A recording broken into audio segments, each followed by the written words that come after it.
On dit toujours que le cancer est héréditaire, mais suivant les familles, forcément on attrape le cancer ou pas. Puis une dernière question, suivant l'âge, est-ce qu'il y a un âge prédominant pour certains cancers et certains cancers en vieillissant ne se soignent pas? Je vais essayer, peut-être pas de répondre à toutes vos questions, mais peut-être la dernière. Alors, est-ce qu'il y a un âge et des cancers? Oui, il y a comme on l'a dit tout à l'heure, il y a plusieurs types de cancers et plusieurs cancers avec des âges différents. Il y a des cancers pédiatriques chez les enfants. Et aujourd'hui, on parle beaucoup de cancers des personnes âgées, tout simplement parce qu'il y a un vieillissement de la population, une espérance de vie augmentée. Et donc, l'âge est effectivement un facteur associé à de plus grands nombres de cancers.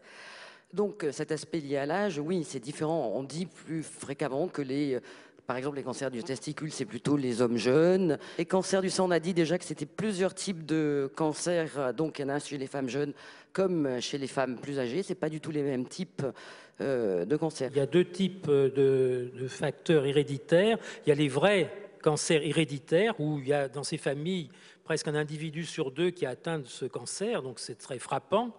Et ça représente une toute petite proportion des cancers, 3 à 5%, mais ça pose des problèmes majeurs au niveau de ces familles et donc une prise en charge. Et il y a maintenant dans tous les CHU en France des consultations d'oncogénétique. On peut aller demander un avis si on a une inquiétude d'avoir un cancer héréditaire. Et puis à côté de ça, il y a notre patrimoine génétique. Il y a ce qu'on appelle des polymorphismes qui interviennent sur la façon dont sont métabolisés les aliments, l'alcool, le tabac aussi. Et il y a des inégalités devant la nature. Il y a des gens qui sont des gros fumeurs, qui ont un bon patrimoine génétique, si je peux employer ce terme, et qui ne feront pas de cancer du poumon, et d'autres qui, avec des quantités beaucoup plus faibles, vont être atteints d'un cancer du poumon.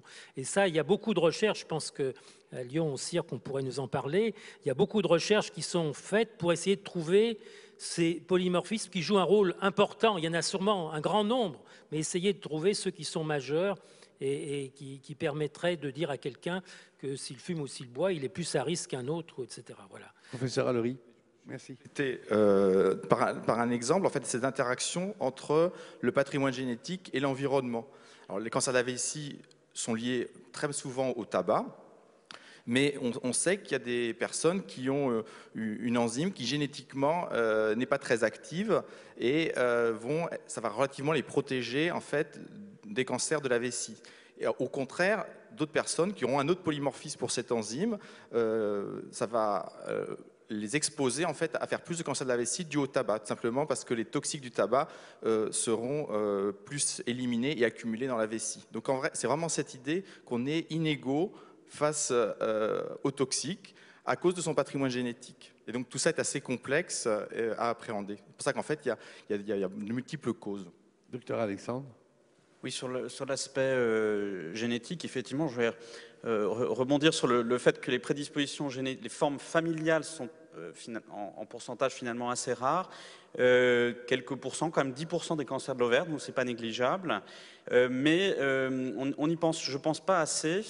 Et malheureusement, on voit quand même assez souvent des personnes qui ont un diagnostic de cancer dans un contexte familial où on aurait pu faire un diagnostic plus tôt si le dépistage génétique avait été fait, ce qui aurait permis peut-être de l'éviter. Donc ça, c'est quelque chose qui me semble Ça, c'est un terrain de recherche, à votre avis, en friche, quoi, à développer. Absolument, vraiment. Et puis de diffuser cette information pour que des personnes qui ont un risque particulier puissent être dépistées de façon plus intensive finalement que la population générale.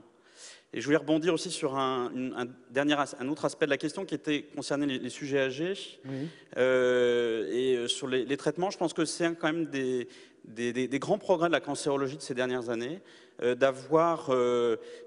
traiter des personnes de plus en plus âgées et justement de moins en moins considérer que l'âge en soi est un critère de non-traitement. C'est quelque chose qu'on pouvait peut-être encore voir il y a pas si longtemps. On disait tomber, quoi, parce 75, 80 ans, c'est pas la peine de traiter. Je crois que de moins en moins on a cette attitude. Ça va dépendre bien sûr de certains d'autres éléments, en particulier des autres problèmes de santé que peut avoir la personne. Mais on a su adapter les traitements, en particulier la chirurgie, mais également la chimiothérapie, la radiothérapie, aux sujets âgés pour qu'ils puissent également être traités correctement.